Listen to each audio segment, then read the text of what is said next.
ஜனாதிபதி தேர்தல் 2024 இலங்கையினுடைய மிக முக்கியமான தேர்தல். இதில் எந்த மாற்றமும் இல்லை.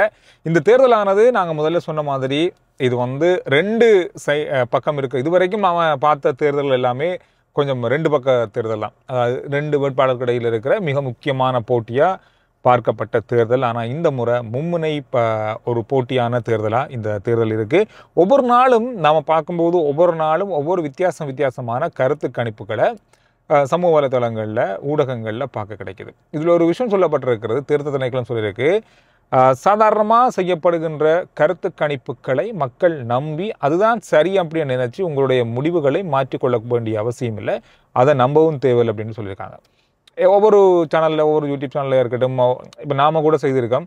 ஒவ்வொரு இடங்களுக்கு போகும்போது ஒவ்வொரு விதமான கருத்துக்கள் இருக்குது. அது இன்றைக்கு இருக்கிற கருத்து நாளைக்கு இருக்குமா அல்லது அடுத்த கிழமை இருக்குமா, தேர்தல் தினத்தண்டு வாக்கு போடும்போது அது இருக்குமா அப்படின்றது ஒரு சந்தேகம்தான். அது நிச்சயமாக மாறக்கூடிய வாய்ப்பு தான் இருக்குது. எனவே அந்த மாதிரியான கருத்து கணிப்புகள் செய்யப்படும் போது அதனை மக்கள் நம்பி இதுதான் சரியான ஒரு வழி, இதுதான் மக்கள் நினைக்கிறாங்க, இதுதான் மக்களுடைய மனசில் இருக்குது அப்படின்றத விட்டுட்டு நீங்கள் என்ன முடிவில் இருக்கிறீங்களோ அந்த முடிவிலே இருங்க. அந்த கருத்து கணிப்புகளை பார்த்து நீங்கள் உங்களுடைய முடிவுகளை மாற்றிக்கொள்ள தேவையில்லைன்னு சொல்லியிருக்காங்க. இந்த செய்தியை இன்றைய நாளில் பார்க்க கிடைச்சது. அதோட ஜனாதிபதி தேர்தலில் இந்த முறை போட்டி போடுற வேட்பாளர்களுடைய மாத வருமானம் எவ்வளவு இருக்கும்? ஒவ்வொருத்தருக்கும் ஒவ்வொரு வருமானம் இருக்கும். அந்த வருமானத்தை உத்தியோகபூர்வமாக வெளியிட்டிருக்காங்க.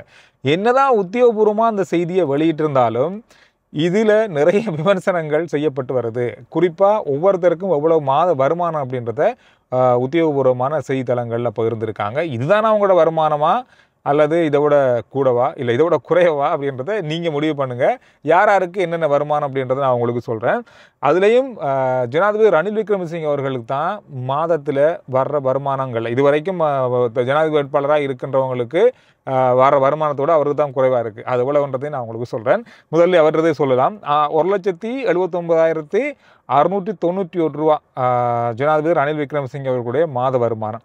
அனுரகுமார திசாநாயக்கோட வருமானம் அதோட கூட 2,56,802 ரூபா. இந்த 2 ரூபா எங்கிருந்து எடுத்தாங்கன்னு எனக்கு தெரியல.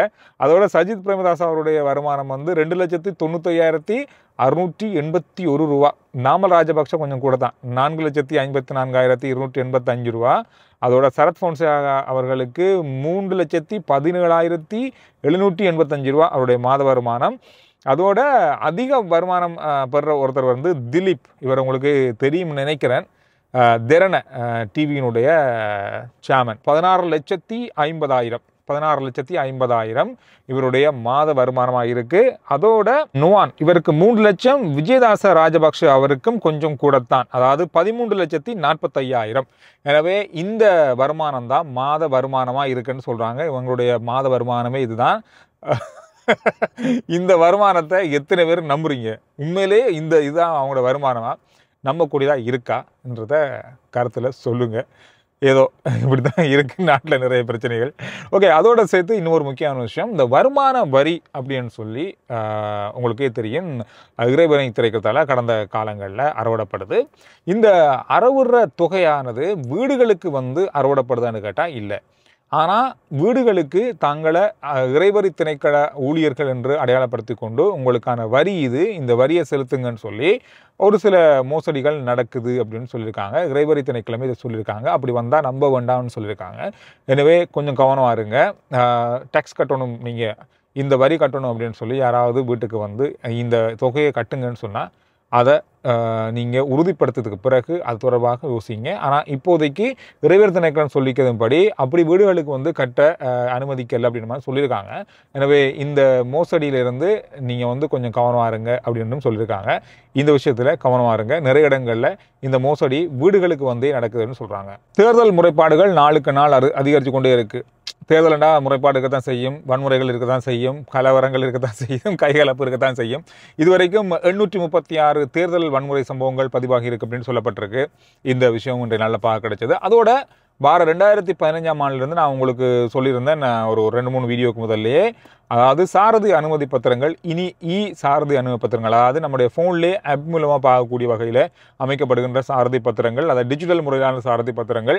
இது வந்து வார 2025ஆம் ஆண்டிலிருந்து அறிமுகப்படுத்தப்பட போகுது. அது வரைக்கும் உள்ள சாரதி அனுமதி பத்திரங்கள் இப்பொழுது வழங்கப்பட்டு கொண்டிருக்கு. அதோடு சேர்த்து 2 நாளைக்கு முதல்ல இந்த பழைய சாரதி அனுமதி பத்திரங்கள் வந்து ரத்து செய்யப்படுது அப்படின்ற மாதிரி செய்தி ஒன்று பார்த்தேன். அது வந்து முற்றிலும் பிழையான செய்தி, தவறான செய்தி அப்படின்னு சொல்லியிருக்காங்க. எனவே 2025ஆம் ஆண்டிலிருந்து டிஜிட்டல் முறையிலான சாரதி அனுமதி பத்திரத்தை நாங்கள் பெற்றுக்கொள்ள போகிறோம். நிறைய பேர் ஃபோனில் நெட் இல்லாட்டி, ஃபோனில் சார்ஜ் இல்லாட்டி என்ன செய்யலாம், எது செய்யலாம்லாம் கேட்டிருந்தீங்க. நீங்கள் ஸ்க்ரீன்ஷாட்டாவது எடுத்து வச்சிருப்பீங்க தானே.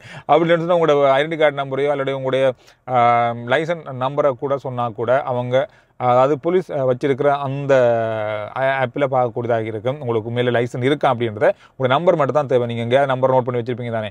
இந்த மாதிரி நிறைய வித்தியாசமான கேள்வியெல்லாம் அந்த வீடியோக்குள்ளே கேட்டிருந்தீங்க. எனவே அடுத்த வீடியோவில் நான் உங்களை சந்திக்கிறேன். ஆர்ஜி சந்துரு ரிப்போர்ட்ஸ் யூடியூப் சேனலில் சப்ஸ்கிரைப் பண்ணுங்கள். ஃபேஸ்புக் பேஜையும் வந்து ஃபாலோ பண்ணுங்கள். அதோட வாட்ஸ்அப் சேனல் இருக்குது, R G Chandru reports WhatsApp channel, அதையும் ஃபாலோ பண்ணுங்கள். அடுத்த வீடியோவில் நான் உங்களை சந்திக்கிறேன்.